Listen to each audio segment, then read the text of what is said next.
भारत में चक्रवात दाना की दस्तक। भारत की ओर तेजी से बढ़ने वाला साइक्लोन दाना अब 120 किलोमीटर प्रति घंटा की रफ्तार से भारत आ चुका है। जी हां, 24-25 अक्टूबर यानी शुक्रवार की देर रात साइक्लोन दाना बंगाल की खाड़ी से होकर पश्चिम बंगाल और पड़ोसी ओडिशा से टकराया। इस दौरान समुद्र की लहरें भी ऊपर उठी, तेज हवाएं और भारी बारिश भी देखने को मिला है। नमस्कार, मैं दिव्या रंजन टीवी न्यूज में आपका स्वागत करती हूं। आज हम बात करेंगे भारत में आए चक्रवात दाना के बारे में। साइक्लोन दाना से जुड़े हर प्रश्न को हम आपके साथ साझा करेंगे कि क्या है साइक्लोन दाना, कहां-कहां इसका असर देखने को मिलेगा, मौसम विज्ञान विभाग ने साइक्लोन दाना को लेकर क्या सूचनाएं जारी की हैं, साइक्लोन दाना के आने से क्या-क्या नुकसान हुए हैं, लोगों के मन में साइक्लोन को लेकर क्या है और क्यों आते हैं साइक्लोन, आइए जानते हैं विस्तार से। साइक्लोन दाना बंगाल की खाड़ी से उठे एक गंभीर तूफान के रूप में पूर्वी भारतीय तट की ओर 110 किलोमीटर प्रति घंटे की रफ्तार से बढ़ रहा था, जो कि अब ओडिशा के धमारा से लगभग 15 किलोमीटर उत्तर में और भीतरकनिका से 30 किलोमीटर उत्तर पश्चिम में है। आईएमडी द्वारा जानकारी साझा की गई। चक्रवात दाना के भारत से टकराने के दौरान समुद्र की लहरें लगभग 2 मीटर तक ऊपर उठी थी। तेज हवाएं और भारी बारिश और बिजली की चमक को देखते हुए मौसम विज्ञान विभाग यानी आईएमडी ने कहा कि पिछले 6 घंटे से 12 किलोमीटर प्रति घंटे की रफ्तार से उत्तर उत्तर पश्चिम व दक्षिण दक्षिण पूर्व की ओर बढ़ रहा है और यह पारादीप, ओडिशा, धमारा व पश्चिम बंगाल में इसका असर रहेगा, जबकि इसका असर तमिलनाडु व आंध्र प्रदेश पर भी दिख रहा है। साइक्लोन दाना को देखते हुए सरकार द्वारा कोलकाता भुवनेश्वर एयरपोर्ट बंद करवा दिए हैं।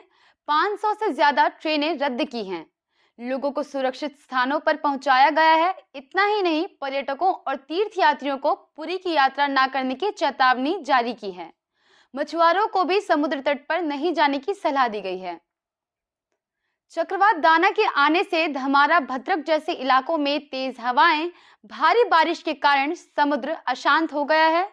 मुख्यमंत्री मोहन चरण मांझी ने बताया कि लगभग 6 लाख लोगों को सुरक्षित स्थान पर पहुंचाया गया है।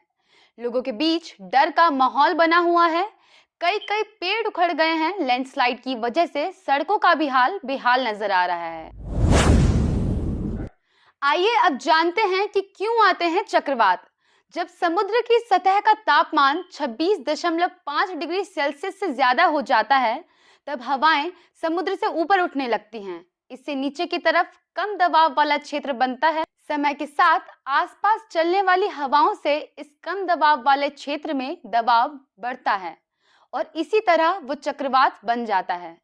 दूसरा कारण है कोरियोलिस प्रभाव।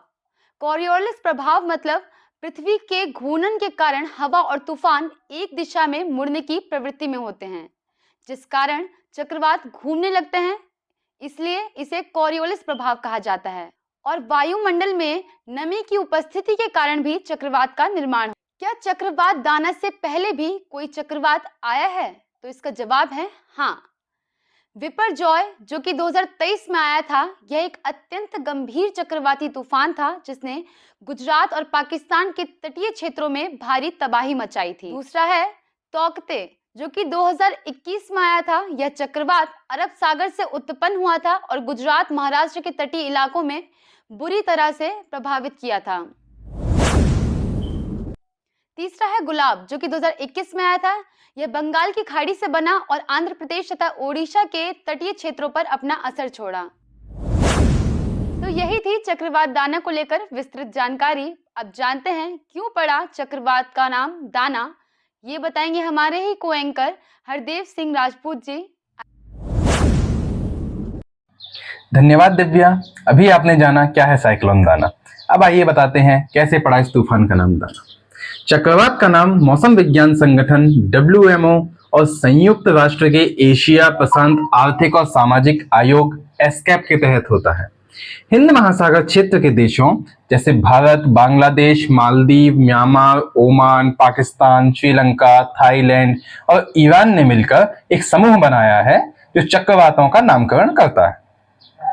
हर सदस्य देश चक्रवातों के संभावित नामों की एक सूची तैयार करता है और जब कोई नया चक्रवात बनता है तो इसे उस सूची से नाम दिया जाता है। यह दाना नाम कतार द्वारा सुझाया गया था। इसी तरह की अन्य जानकारियों के लिए जुड़े रहिए रंजन टीवी।